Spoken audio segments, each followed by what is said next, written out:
Welcome back to the Good Ad Fellas. I'm Carson with my co-host Luke. If you're new here, today we wanted to talk about kind of the future of 2026 and how to unlock the most important things for ads that convert. And so today we're going to be diving into, our kind of keys to success with customer review mining, making ads that can go viral, using Reddit, Quora, and other social medias to your advantage, and then researching with AI, as well as a couple other things. But those are kind of our key talking points. And for us today, I think the biggest thing is, providing value to advertisers that you can take and use as concrete knowledge in your, ad process and your operations and all this stuff, right? Luke, how are we doing today?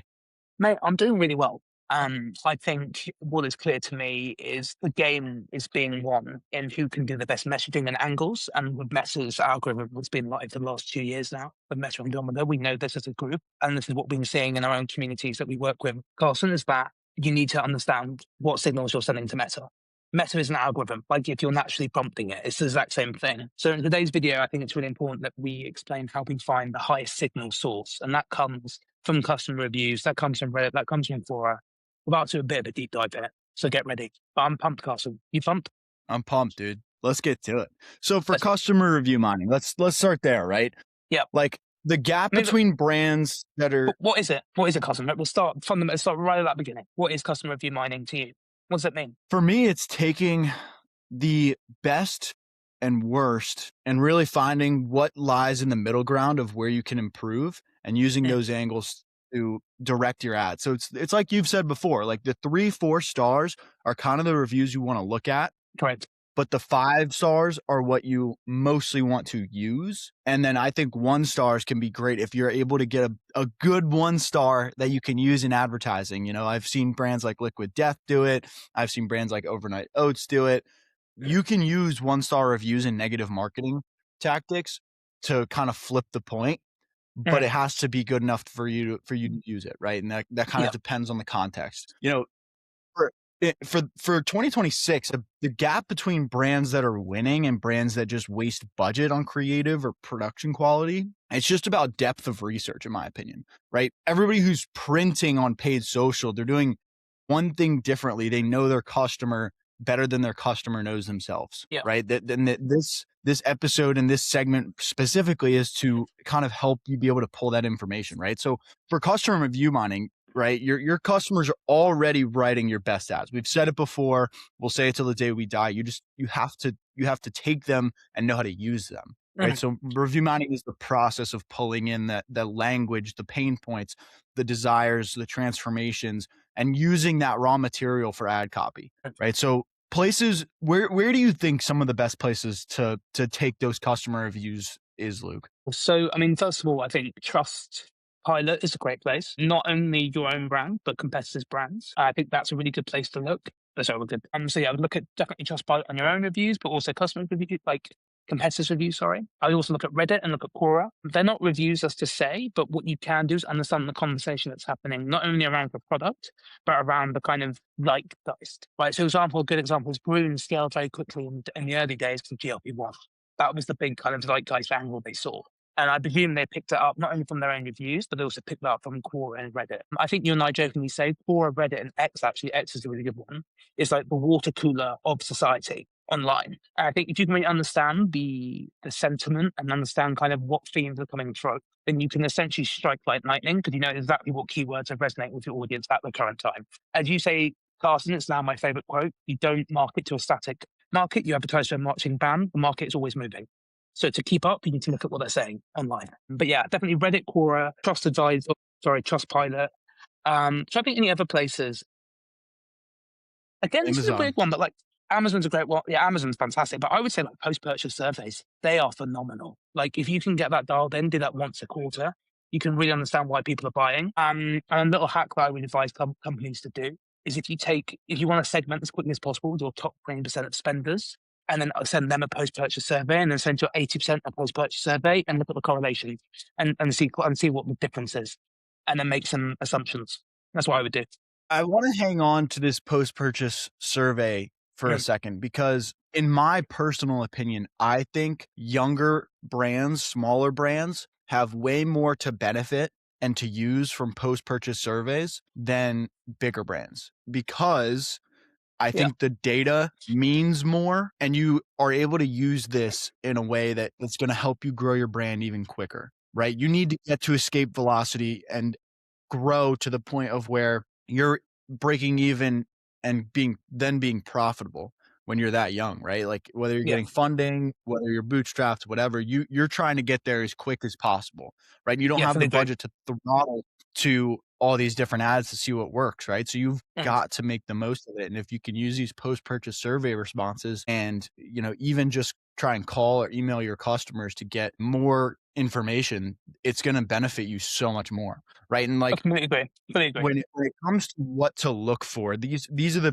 the four things that I would say are probably top to look Okay. for is the exact phrases and messaging your customers use to describe, the product, the problem, their desire, whatever it might be. You really want to unpack the language and the messaging because that gives you Yep. an insight into how they speak. And then you Yep. can use that kind of language and tone in your ads. I think number two, the emotional language around the transformation, like the before and after, like how this product saved their life or how it helped their life, whatever. Number three, I think Mm. objections that almost stop them from buying. Though that's a very big one. That helps you unlock more angles. And then number four is just unexpected use cases and benefits that they discovered themselves that you might not Mm. even have realized was either there or even important in the first place. Right. So Yeah. those are kind of the core four things I would say. What would you add? Well, the thing I was actually going to say is you work with a lot of different industries, and I know you skew a lot towards supplements. Out of the list of four you've given, and let's say we take the supplement niche, which one do you think is the most relevant out of those four for what you do Uh, with the supplement brands you work with? it's funny. I think the Transformation, surely. biggest Must thing, be. Has to be transformation. No? That was what I would think. yeah, I mean, for the companies that I work with, it's less about objections. I think the best and most value is unexpected use cases and benefits Ooh. because people Go will on. will give answers that they had like that we have no idea about and we're like, oh, that's a great angle, we can use that, right? And it just gives you more insight into your customer in a deep way, right? Like I get that the language and emotion is important, and for the most part that's pretty easy to discover through reviews and even through just the ads you make from Mm. a timeline perspective. The best value we've always seen has been in the unexpected because it Mm. gives you this whole new frame of mind and lets you go and unlock a different form of customer, right? That's a whole new angle that you can unlock with a whole different audience who cares about something completely different. So I would say number four is probably the biggest value. But then it's interesting you say that because something that I've noticed is the ads that we've made that have done really well is when we've used insider language. So we've gone to Reddit, we've gone to Quora, we've looked at kind of the purple, I call them purple cow keywords. And what I mean by that is if you've read Seth Godin's book, Purple Cow, read it. It's a great book. But what a purple cow keyword is a keyword or certain phrase that your customer uses that would stand out if seen in a piece of copy. Because that's what I'm quite Yeah. fascinated by. Because it's like words where they get it straight away, but also there's a slight confusion of what it means. I was having a really good conversation with this guy actually a couple of weeks ago, and they actually bought a brand because they didn't actually understand the word. That may make no sense, but there's like an insider joke that they didn't get, but they actually created the curiosity to look more into it, and then they bought from it. So sometimes there's actually power in using a bit of confusion, not all the time, because the best ads are very simple, but there are moments where sometimes it makes sense. You just got to be really, this really depends on the brand you're selling and the product you're working with. I think that's such an important takeaway. Um, but yeah, no, but Carson, you make a good point. So you were talking about kind of out of those four, which ones that I look at. I think for me, I look at reviews slightly differently. So what I'm always looking for is kind of the I look at the source of information. So what is that person saying in the review? So if they talk about emotional language, so there's emotional language use, that's really important. But also I'm looking for the words like if they've actually done a repeat purchase.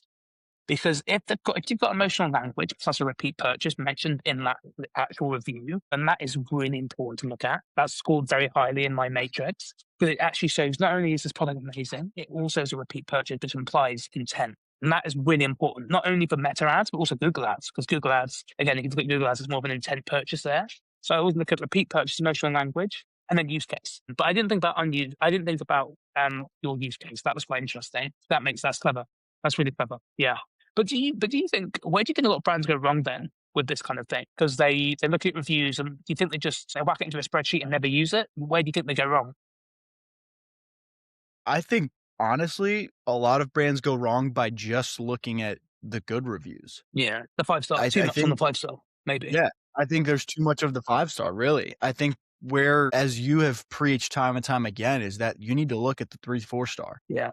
And I that's actually not to saw say you yeah. use them in your actual ads, but use them to curate the ads that you're going to make. Yeah. I don't think enough brands do it. Actually, something that I've noticed and that I would really recommend brands to look at, if you had to have a really quick like step away, is actually use the 1 star reviews to inform your FAQs. Because usually a 1 star review is a massive objection to something. And again, Mm. what is really important is if you've actually gone and solved that objection, like do put it in your FAQ because actually it's a really powerful thing to admit your mistakes. There's a great psychological bias. I can't remember it, but you'll know it because you're the king of these. Where actually admitting a fault up front is actually very beneficial as a brand because it emits a sense of like truth, and that's what people care about. There's a word for it. What's it called? What's that bias? Oh, it's lost me. I can't remember its name. Oh, this is so annoying.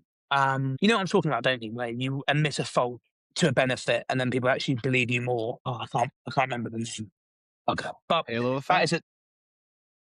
No, because halo effect's based on the person who's saying it. It's like it's one of the biases. It's like I can't remember it, but basically, as I've repeated myself, but I'll say it one more time. There's a belief where if you can actually, like, let's say your biggest objection is taste. That's a product, right? Instead of hiding behind that, you should actually bring it up front and say, look, our taste isn't for everyone, but that's okay, right? It changes that view of oh, it tastes bad to actually no, hold on, like, I may like it, but this person's like, doesn't mean it's a bad product, just my taste doesn't agree with it. It's a different way of looking at the same problem. So yeah, I don't know what it's called though, it's gonna drive me up the wall, but we'll remember it at some point, I guess. So yeah, so that's kind of customer review mining. So how are you using Reddit, Carson? Because I know we've looked at customer reviews and we've talked about like scraping off Trustpilot, scraping off your own company reviews. Like how are you using Reddit and Quora? Reddit and Quora for me are the biggest use cases is finding the language and then finding just raw answers and angles from what customers have actually said about a product. But I think the interesting thing is, because I think a lot of people that I've spoken to, they go, yeah, cool, I've got all this database of knowledge, but they don't actually know how to make it into an ad and how to structure it. How are you doing that at Mad Advertising? I think we both have different philosophies on this. So I'd love to hear what yours is, because I know you structure it differently. So how are you structuring this for kind of Yeah. virality, organically and paid, actually? The virality part. So Mm. virality is honestly very simple. It's because virality to me is a byproduct of specificity. And Yeah. ads that go viral aren't just trying to go viral, but they're trying to speak to one person or one frustration, objection, desire, something perfectly. Right. Mm. They're trying to get you to relate. And, there's different ways of doing it. You can do it through identity. So, oh, I see myself as this. You can do it through a pattern interrupt. You could do it through a shared enemy. You could do it through humor. I also think the biggest one is relatability or just something controversial. Mm. So anything that's like very bold, very kind of against the grain, something that's going to make people be like, what? Like that's not true, or that's not normal. Like we have Yeah. an ad for a client where we said there's 100 grams of protein in one of their boxes, and we put the bowl as the core image. And people were like, there's not 100 grams of protein in this bowl. It's like, well, we didn't say the bowl, we said the box. And that one's blown up. It's got like, couple hundreds of likes, a lot of shares, I think a couple hundred comments, and Nice. it's ripping. So it's like Yeah. that's in a way it's of itself very controversial because people are like, well, there's no way there's 100 grams of protein in a bowl. It's like, well, there's not a bowl, In the box. but we said No. it was in a bowl because we imagined that you dumped the whole box in there. Yeah. Which again, it's a classic pattern. It's like a curiosity hook, and it's basically curiosity hook plus a pattern interrupt of I don't believe this, and then actually the only way to find out is actually go down the slippery slope to get to the answer. Yep. Yep. But also, I think what's really clever as well, and I'm guessing this is what you were doing, is you understood that protein amount is really important to this audience. And that was only being discovered by looking through the reviews, looking through Quora, looking through Reddit, and then taking that insight across. I think 2026 and what's really critical is understand the exact keywords that strike like lightning. Like that is so important. Yeah. Like keywords are everything. Like in ads, like the first 3 seconds, like if you know protein's important, and and then, for example, there's a trend right now called looks maxing. That's bloody everywhere right now Yep. on TikTok. Is there a way to bring your brand into that context? Maybe you say protein maxing or fiber maxing or something. Like, are you bored of protein maxing, or do you want to do more? I don't know, like all these different ways. Because again, you instantly resonate with the detail that you're saying, right? It's in the weeds, it's in the detail, right? Funny you say that because we talked about protein maxing in the ad. There you go. See, that's the thing, right? People, I think this is what drives up the ball a little bit. Like a lot of people are now, and don't get me wrong, we use it.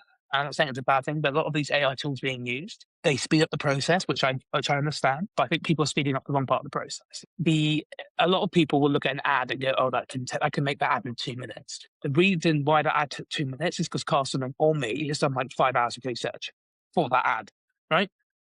Yeah. But and again, yes, I think companies, and I think you and I do the same. We scrape all these ads, we put into our AI systems called OpenAI or Claude, ChatGPT, Gemini. But it's like it's knowing what to prompt. So I think that's a really important thing if you're a creative strategist going into 2026 is really spend time understanding how do you look at reviews, how do you prompt them, and also have some intuition and gut.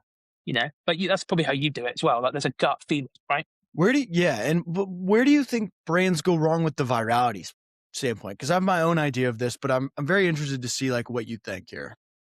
I I generally think a lot of people like because of the fact that content has become kind of commoditized and sort of anyone can go viral. Everyone thinks that they're Steven Spielberg. You're not. And it's one of the hardest things that I had to admit early on in my career is that I realized that I'm not going to be able to make masterpieces. Like I'm not going to be able to make a Steven Spielberg level video. So I then had to look and reverse engineer and say, well, what can I do really well? And it's like, oh, I can do very simple talking head videos. I can do very simple non-verbal videos with a good title hook. Like just play to your strengths. I think if if you're good at film, like you're good at filming things, then do something that's a bit more complicated. But if you're starting out from day one, I would just say every video you make, you need to have a reference video that's had over 5,000 likes and over 5,000 shares. Because a part of that video has gone viral. You then add your context into the video. And I think a lot of people start making content and actually have no reference points. Like for you and your content, right? You've probably looked at something as a reference, gone, this has gone viral in my niche, or again, or not in your niche, and then you put your own context into it. For example, let's say there's a UGC agency that has made a really viral post. All Carson needs to do is take his static ad agency and also your video agency, put that context into that format, and then there's a higher chance for it to go viral. That's kind of my big belief. And what do you think? I think a lot of the time it's brands are trying to go viral. Like they're obsessed with just the virality aspect and they're trying to appeal to everyone. Yeah, true. It's like you need to stick to one person, one lane, one thing, and just focus on making the best content you can around that one thing. And I think a lot of it comes down to the relatability. I mean, relatability is shareable. Relatability is what gives you views because people see themselves in a certain situation that they've been in.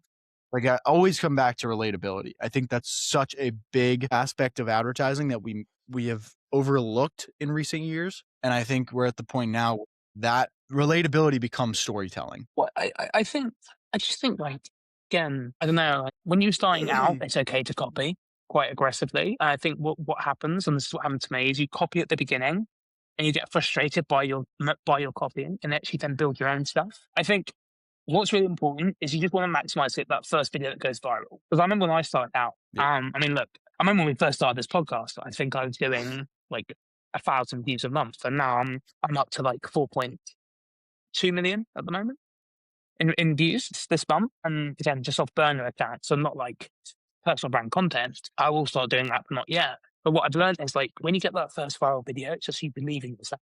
And that's actually what keeps you going. You know you can do it. So I think if you're starting out from day one, you're looking at content for your brand, it's just a numbers game. And when you go viral once, use that as like the fuel to remind you that you can do it. It's just getting that first viral video and then iterating off that. Yep. That's my view. That's it. So we've done, okay. So how are you using, I was going to say, how are you using AI then to do research? Great question. So I think they all have good purposes. I think Claude is the best for copywriting. So Claude's usually the end of it. So Claude's usually my output, essentially. But for input, what I use Google AI Studio. It's got the best context window. It's got 1 million tokens. I will then scrape all these reviews online. So again, this is really important. Have one like prompt where you just take all your reviews and then you just prompt saying, hey, score these reviews from emotional language, repeat purchase, like use cases and whatever. Have a score out of 30 and let it rank all these reviews. And then take the top 20% of those reviews and then prompt it again saying, make me add hooks based on this and what emotional language is being used. Take that and then go from there. But basically, I use called Google AI Studio. It's all Gemini, but it's called Google AI Studio. It's a better one. So yeah, what about you? Couple different ways. First one is obviously use it to kind of pull reviews in the 5 best like talking points to use in ads. That's one way. The biggest way I'd say is we have a very comprehensive research prompt that we usually, when we onboard a client, we'll make like a 50-page document, and it'll pull angles, problems, solutions, benefits, objections, the customer personas, all this different stuff, just using, online databases like Reddit or the website, Instagram, the ads library, all this other stuff. And we pull that into one document. So we've got everything that we need to know about the customer and the product and the brand and their competition all in one place. And that's been super helpful for us. If anybody's watching this and you guys want the prompt, let me know. I'll drop it in the comments or drop it in the description, but it's super helpful. And it's very nice because you get to know way more about your customer just from the get-go.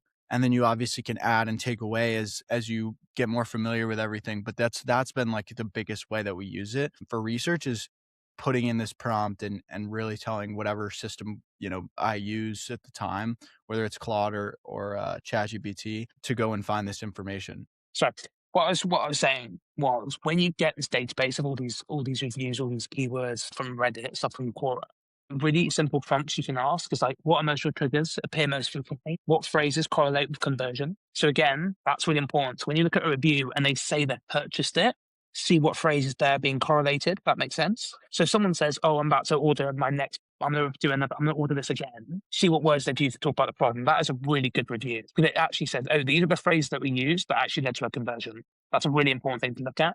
I would then also look at like what objections appear before purchase. So maybe some people can say, I've seen a great one that's like, "Oh, I read all the reviews and I was skeptical, and then I saw this and it changed my mind." That is gold. That basically says that this person's anti your product. They've seen a certain way you described it, and then they're bought. That is what you double down on. And then also transformations that create the strongest response. So if someone says, "Oh, hey, my protein, my macros were really low and I started taking this product," then maybe you could do a great ad where it's like 1 to 30 days. That's a good example. But they're like certain prompts that I would Yep. ask, or questions to your data.